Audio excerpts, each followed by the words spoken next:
Apparently there's a young lady on here named Paige who spent the past few years dressing up like Ariana Grande to the point where it got a little weird, so I think it's finally time for her to step aside and make room for a new Ari impersonator. Me. Now I know what y'all are thinking. What ethnicity is he gonna choose? What do y'all mean? This is an Ariana Grande look.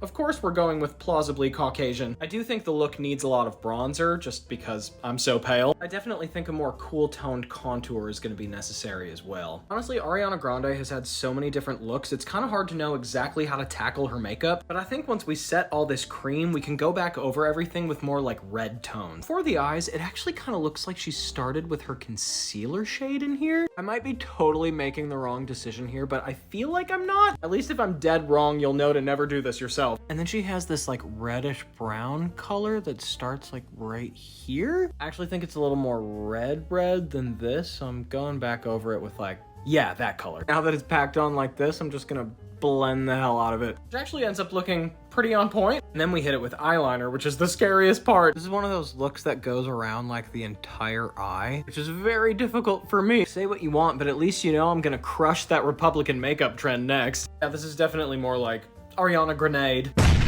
So now let's do lips. Just lining them with a nude and hitting some of this. Some highlighter where it counts. Mascara. And of course, yeah. I'm so into you, I can barely breathe. All right, let's hit that side by side. 3, 2, 1.